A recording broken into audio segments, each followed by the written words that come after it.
पाहताय JB TV news. बातमीत सत्यता हीच आमची ओळख।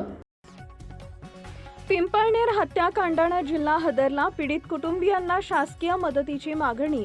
करते पुरुष हरपले, कुटुंबावर संकट।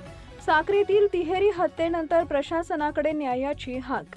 पिंपळनेर इथं 19 फेब्रुवारी 2026 रोजी विवाह समारंभासाठी गेलेल्या साक्रीतील 3 तरुणांची गुजरातमधील सोनगड येथील काही युवकांनी निर्गुण हत्या केल्याच्या घटनेनं संपूर्ण धुळे जिल्हा हादरला आहे। या घटनेनंतर तालुक्यात संतापाची तीव्र लाट उसळली असून पीडित कुटुंबांना तात्काळ शासकीय मदत देण्याची मागणी जोर धरू लागली आहे। या दुर्दैवी घटनेत साक्री येथील देवेंद्र पवार, सुरेश गिरी आणि साहिल गिरी या 3 निष्पाप तरुणांचा बळी गेला। ते विवाह समारंभासाठी पिंपळनेर इथं गेले असता त्यांच्यावर हल्ला झाल्याची माहिती समोर आली आहे। या प्रकरणातील आरोपी गुजरात राज्यातील सोनगड परिसरातील असल्याचं सांगितलं जात आहे। हत्या झालेल्या 3ही कुटुंबियांच्या कुटुंबातील तेच करते पुरुष होते। त्यांच्या अकाली निधनामुळे संबंधित कुटुंबावर आर्थिक संकट कोसळलं आहे। घरातील उत्पन्नाचा मुख्य स्रोत हरपल्यानं कुटुंबियांवर उपासमारीची वेळ आली असल्याची भावना व्यक्त केली जाते। साक्री तालुक्यातील नागरिकांनी या घटनेचा तीव्र निषेध नोंदवत प्रशासनाकडे न्यायाची मागणी केली आहे।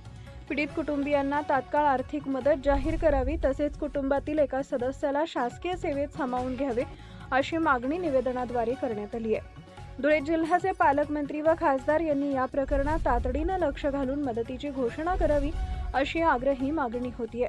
सीमावर्ती भागातील वाढत्या गुन्हेगारी घटनांमुळे नागरिकांमध्ये असुरक्षिततेची भावना निर्माण झाली आहे। या प्रकरणातील आरोपींवर कठोर कारवाई करून पीडितांना न्याय द्यावा अशी भावना संपूर्ण साक्री तालुक्यातून व्यक्त होतीये। दरम्यान या घटनेमुळे साक्री व पिंपळनेर परिसरात शोककळा पसरली असून नागरिकांमध्ये संतापाचं वातावरण आहे। प्रशासनानं या प्रकरणाचा सखोल तपास करून दोषींवर कठोर कारवाई करावी अशी सर्वसामान्यांची अपेक्षा आहे। प्रतिनिधी नवनीत बागले, दोंडाईचा। आजच्या भारतच्या पहिली विधवा झाल्यावर तुम्ही हा बहिणीला तोपर्यंत साथ देणार। आम्हाला ते साथ नको, पण आम्हाला इन्साफ पाहिजे, आम्हाला फाशी पाहिजे, तर आमच्या मनाला खूप आनंद वाटत। आम्ही मजुरी करून पण खाऊ, भीक मागून पण खाऊ, पण आमच्या मुलगीला फाशी पाहिजे आणि पाहिजे दादा। इतकं तुमच्याकडून मी हात जोडून विनंती करते। सुरेश, साहिलची हत्या,